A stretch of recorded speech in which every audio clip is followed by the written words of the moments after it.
Dans le milieu littéraire comme dans les sports, chaque année il y a des compétitions, des concours. Mon nom est Maxime Ouellet, vous écoutez un shit qui existe et tout de suite après l'intro, je vous parle de l'édition 2018 du prix littéraire des collégiens. La musique commence live. Shut the fuck up, tu vas lire un livre.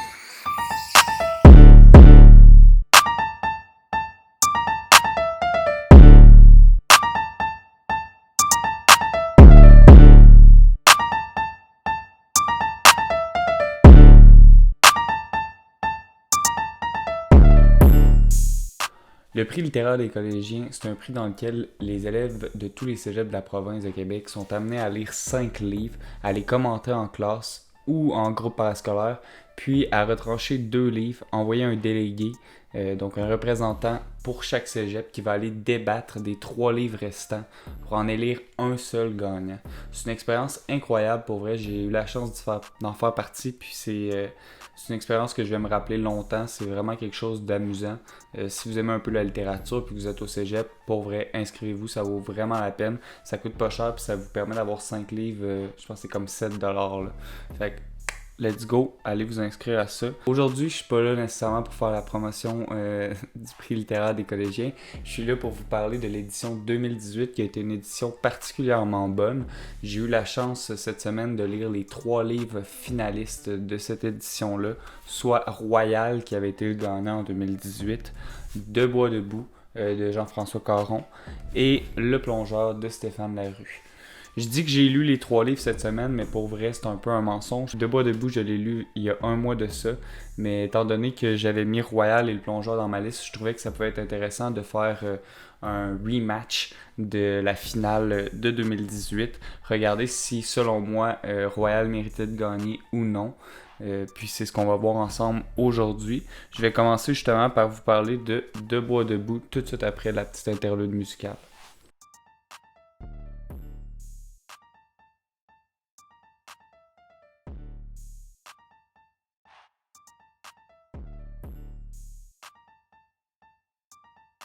J'ai vraiment aimé De Bois debout. C'est un livre avec un rythme rapide, ça se lit page après page. Je dois avouer par contre que j'avais un petit côté vendu avant même de le lire parce que c'est un livre qui m'a été offert par mes enseignants et enseignantes du cégep à ma dernière session. C'est un livre dans lequel je me suis beaucoup reconnu également, donc il y a peut-être ça qui est un plus-value. C'est sûr que honnêtement, je sais pas si c'est justement tous ces aspects-là qui ont fait que j'ai apprécié plus ma lecture, peut-être un peu, mais je pense vraiment que c'est un bon livre. Comme je vous ai dit, le rythme est très rapide, on embarque rapidement dans cette histoire-là. Les intrigues, si on peut les appeler comme ça, sont très légères. On arrive rapidement à comprendre où est-ce que l'auteur veut nous amener. Il y a un beau nœud à la fin qui vient se détacher ou se former. Peut-être un mélange des deux, honnêtement. Jean-François Caron réussit vraiment bien son pari. L'histoire est intrigante sans trop l'être. La forme est magnifique.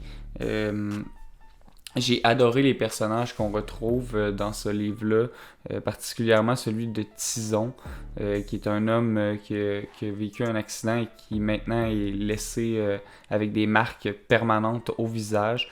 L'amitié qui se crée entre les deux personnages, justement le narrateur et Tison, c'est une amitié qui est un peu hors du commun, dans le sens qu'on n'en voit pas très souvent dans la littérature des amitiés entre hommes.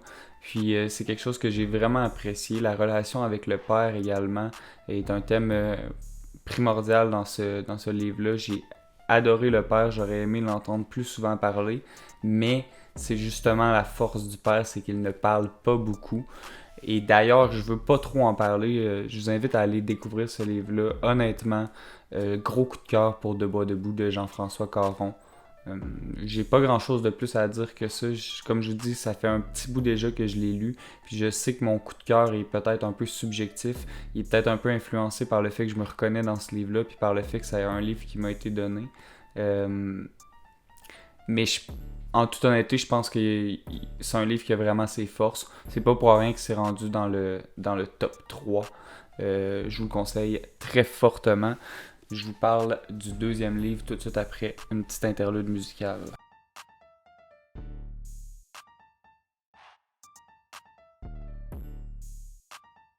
Si on veut parler d'intrigues simples mais bien ficelées, de personnages incroyablement drôles et attachants, je pense que c'est impossible de passer à côté du Plongeur de Stéphane Larue.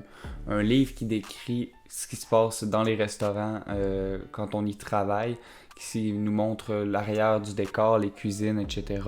C'est un livre que j'ai adoré, un livre qui est assez lourd quand même, on parle d'environ 600 pages, mais c'est un page-turner sans en être un.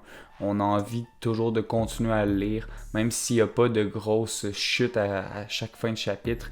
C'est pas ça qui fait qu'on a envie de lire, c'est les personnages. On a envie d'entendre la voix de Bébert dans notre tête. On a envie de discuter avec les personnages. Puis c'est exactement ce que ce livre-là nous permet de faire. J'ai vraiment beaucoup aimé Le Plongeur. Par contre, j'ai certaines réticences par rapport à ce livre-là. On l'écrit comme un roman d'apprentissage, un Bildungsroman, et c'est pas nécessairement ce que j'ai pu constater. Je trouve que l'apprentissage se fait très tard dans le livre. Je trouve que le personnage évolue peu ou pas. C'est vraiment dans les 30-40 dernières pages qu'on voit une évolution psychologique chez le personnage. D'ailleurs, petite parenthèse, j'ai trouvé ça exceptionnel que le narrateur ne se nomme jamais. Il dit toujours je me nomme ou je me présente, mais il dit jamais son nom, ce qui fait que ça paraît comme étant une fiction. Puis à la toute fin, le narrateur se nomme enfin et il s'appelle Stéphane, comme l'écrivain. Et ça, c'est quelque chose qui fait partie justement de l'évolution, de savoir son nom à la toute fin. Ça fait partie de l'apprentissage. J'ai trouvé qu'effectivement, dans les 40 dernières pages, on avait cette sensation-là d'avoir un roman d'apprentissage. Par contre, c'est venu beaucoup trop tard pour moi. J'aurais aimé savoir une certaine évolution avant, surtout quand on prend en considération que c'est un roman de 600 pages. Je pense pas que c'est le narrateur en soi, par contre, qui fait qu'on a envie de lire le livre. Donc, le fait qu'il évolue pas, c'est pas ça qui nous empêche d'apprécier le roman. Parce que le personnage principal, qui est le narrateur, est pas celui auquel on s'attache le plus. Je pense que la faune qui l'entoure est beaucoup plus intéressante. Je pense à des personnes comme Bébert, justement, à Greg, Bonnie. C'est des personnages vraiment bien, puis c'est des personnages qui sont plus grands que nature parce qu'ils sont humains, puis parce qu'ils ont existé. Ou du moins, c'est ce que en tout cas, je présume que c'est ça, surtout quand on prend en considération qu'il y a le personnage de Bob, qui est Bob le chef, qui lui, ben, on le sait tous, existe. Là. Donc, j'imagine que tous les personnages ont existé. Ça fait partie du genre de l'autofiction. C'est très bien fait. C'est un roman qui parle beaucoup des dépendances. Puis ça, je trouve que c'est quelque chose qui a été très bien adressé. On nous montre que les dépendances sont insidieuses. On nous montre également que même les gens qui pensent ne pas être dépendants et qui jugent les gens dépendants sont dépendants. Je pense qu'on est tous dépendants de quelque chose. Puis c'est ce que ce roman-là vient nous montrer. J'ai vraiment trouvé que c'était un excellent roman. Je vous le conseille fortement. Paru chez le Cartanier, Le Plongeur de Stéphane Larue.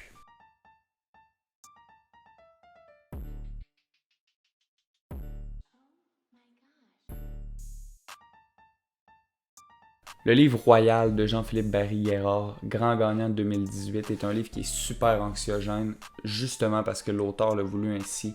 C'est vraiment bon. Honnêtement, je vous conseille de le lire, mais pas si vous êtes sur le point de rentrer à l'université. C'est pas un bon timing pour vous. C'est un livre qui parle de la pression de performance, de la compétition dans les universités. Un livre derrière lequel il y a beaucoup de recherches, puis ça se ressent. On voit que l'auteur a vraiment voulu mettre l'accent sur tout l'aspect réel de cette fiction-là. Puis c'est ce qui fait la réussite du livre. Je comprends pourquoi le livre a gagné. Honnêtement, quand on est un étudiant, on peut se reconnaître beaucoup dans ce livre-là. C'est vraiment bien écrit. C'est écrit au-dessus d'ailleurs, ce qui fait qu'on a encore plus envie de se reconnaître dans cette histoire-là. Ça, c'est vraiment un tour de force parce que le narrateur parle à un tu qui devient le lecteur, mais qui est totalement méprisable. Un homme avec des valeurs libérales, super à droite, un homme raciste, sexiste, super à l'argent, qui est matérialiste au bout. Puis on réussit quand même à se reconnaître là-dedans, au point où est-ce que par moment on se sent mal parce qu'on a quasiment l'impression que le narrateur nous jette ces réalités-là dans la figure. Comme si on était obligé d'accepter le fait qu'on était cet homme méprisable-là, en fait. Puis ça, c'est super bien fait de la part de Barry-Guerrard.